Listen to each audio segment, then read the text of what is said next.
السلام علیکم۔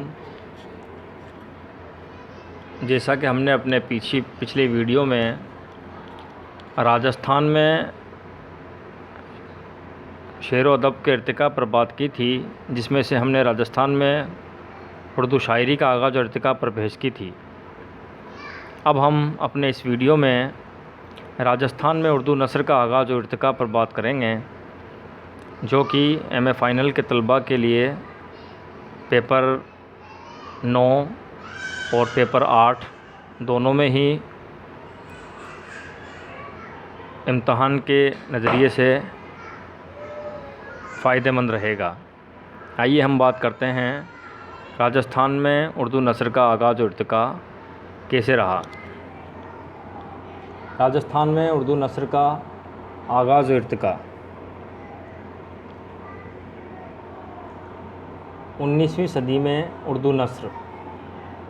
راجستھان میں اردو کی قدیم ترین نثری تصنیف عظمت اللہ خان نیاز کی داستان قصہ رنگین گفتار کو قرار دیا جاتا رہا ہے، مگر پروفیسر فیروز احمد اس کی اولیت کو تسلیم نہیں کرتے۔ انہیں ایک اور تصنیف قصہ راجہ پرتھوی راج کا کے نام سے دستیاب ہوئی ہے، جس کی سنِ تصنیف اور مصنف دونوں کے بارے میں معلومات حاصل نہیں ہیں۔ پروفیسر موصوف اسے داخلی شہادتوں کی بنا پر قصہ رنگین گفتار سے پہلے کی تصنیف مانتے ہیں۔ قصہ رنگین گفتار ایک داستان ہے جو 9 طرز مرصع کے جواب میں 1811-12 عیسوی میں لکھی گئی۔ اس کی نثر پر فارسی جملے کی ساخت کا اثر ہے اور رنگین اسلوب میں لکھی گئی ہے۔ اس کے بعد 1827 عیسوی میں یوسف علی لکھنوی نے ازمیر میں تقویۃ الایمان مصنفہ شاہ اسماعیل شہید کے جواب میں تائید المعین فی تقویہ الدین کے نام سے ایک رسالہ اردو نثر میں تحریر کیا۔ اگرچہ یہ سادہ اسلوب میں لکھا گیا ہے، مگر زبان کی قدامت اس میں بھی موجود ہے۔ خواجہ نظم الدین نظم نے گلزار وحدت، تذکرۃ الواصلین، بیان اولیاء، نظم الآخرت اور فضیلۃ النکاح کے نام سے اردو میں کتابیں تالیف کیں۔ ادبی اعتبار سے ان میں گلزار وحدت اس لیے قابل ذکر ہے کہ اس میں فارسی شعراء کی شرح کی گئی ہے۔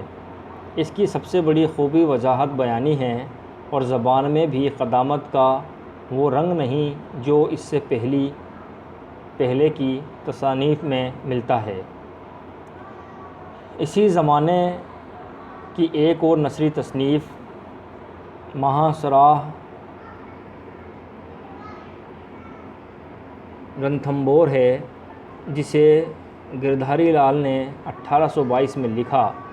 اگرچہ اس کا موضوع تاریخ ہے، مگر اس میں افسانوی انداز اختیار کیا گیا ہے۔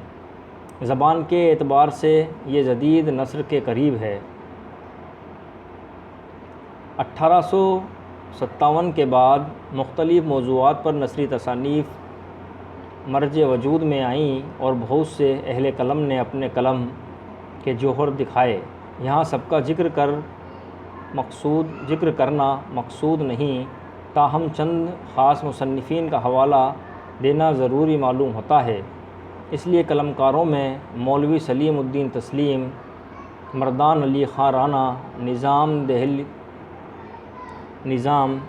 رانا نظام، دیوی پرساد بشاس، میاں جی مظہری اور اصغر علی آبرو شامل ہیں۔ سلیم الدین تسلیم نے مذہبی اور تاریخی نوعیت کی کئی کتابیں لکھیں، مگر ادبی لحاظ سے دفتر الشعراء ان کا ایک اہم کارنامہ ہے، جو فن شاعری اور شعراء کے تذکرے پر مشتمل ہے۔ اردو میں فن شاعری پر لکھی جانے والی اولین کتابوں میں اسے شمار کیا جا سکتا ہے۔ مردان علی خاں کا تعلق جودھپور سے تھا۔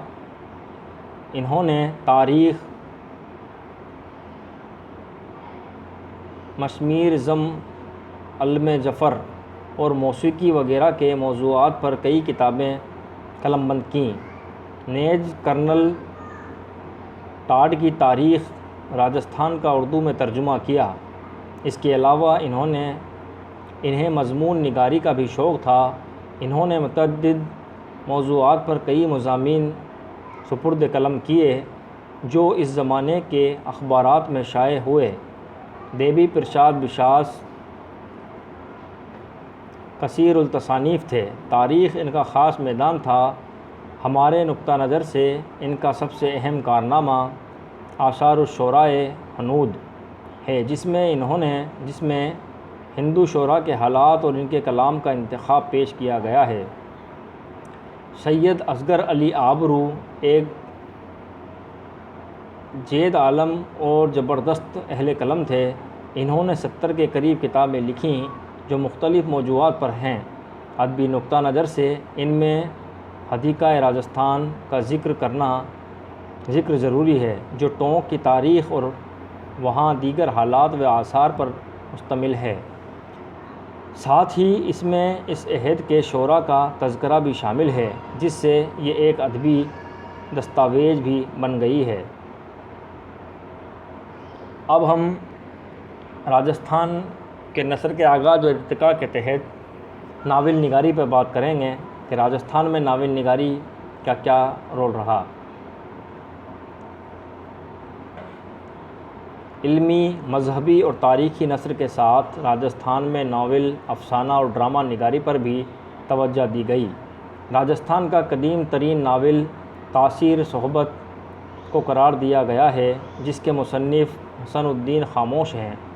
یہ تقدیر اور تدبیر کے تصادم پر لکھا گیا عام انداز کا ناول ہے۔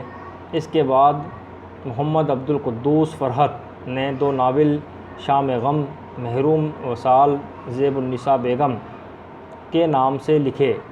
پہلے ناول میں اصلاحی جذبہ کار فرما ہے اور دوسرا تاریخی ناول ہے۔ اس کے بعد یکتا جودھ پوری اور کیسی رام پوری شمم ازمیری نے ناول نگاری کے میدان میں قدم رکھا۔ یکتا اپنے تذکرے بہار سخن کی وجہ سے مشہور ہیں۔ انہوں نے ناول نگاری میں بھی اپنے قلم کے جوہر دکھائے۔ انہوں نے 2 اہم ناول لکھے، پہلا فتح سندھ ہے اور دوسرا نائلہ دیوی۔ کیسی نے متعدد ناول لکھے۔ وہ تقسیم کے بعد پاکستان چلے گئے۔ وہاں بھی ان کی ناول نگاری کا سلسلہ جاری رہا۔ پروفیسر فیروز احمد نے ان کے 21 ناولوں کی فہرست مرتب کی ہے۔ اس میں اور اضافے کی گنجائش ہے۔ ان میں سے کچھ کے نام یہ ہیں: چوراہا، آخری فیصلہ، دھوپ، سجا، تسنیم، شیطان،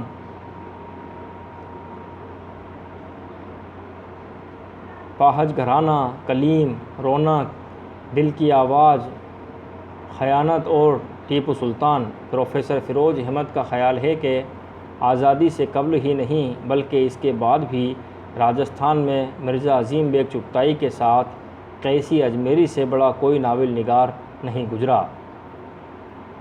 کیسی کے ناولوں کے موضوعات کا دائرہ بہت وسیع ہے۔ انہوں نے اپنے ناول خیانت کے پیش لفظ میں اپنی ناول نگاری کو 3 شعبوں میں تقسیم کیا ہے۔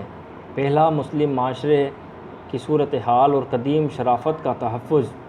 دوسرا، عام انسانوں کے مسائل اور ان کے دکھ درد کی عکاسی۔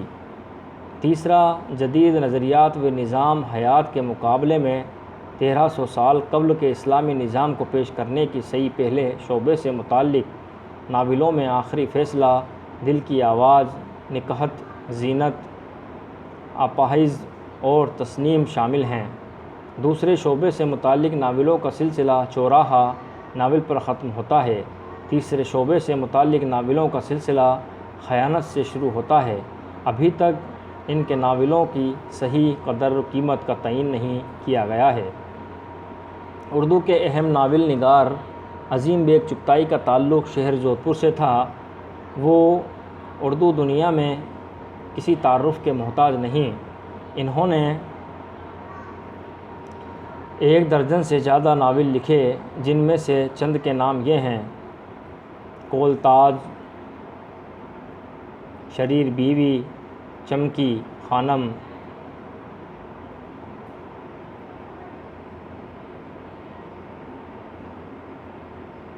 ویمپائر، جنت کا بھوت، تفویض، شاہ زوری، کیسر صحرا، کمزور، پھل بوٹے۔ ان میں چمکی خانم، کمزور اور شریر بیوی فنی اعتبار سے اہمیت کے حامل ہیں۔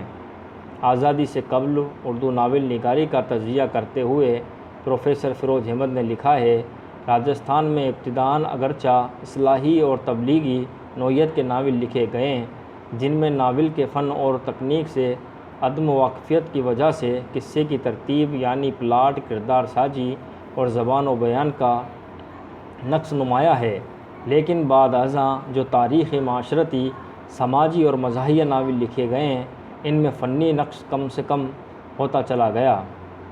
آزادی کے بعد بھی راجستھان میں چند ناول لکھے گئے، جن میں ترنگ نوجوانی از کنہیا لال ماتھر، دو دل درد بھرے از صالح محمد نائب، چٹان کے بیچ، زخم اور میں از نذیر فتح پوری، صفیہ از حبیب کیفی، اندھیرا پگ از ثروت النساء خان منظر عام پر آئے۔ اس سے معلوم ہوتا ہے کہ راجستھان کے ادبا نے ناول نگاری کی طرف خاطر خواہ توجہ نہیں کی۔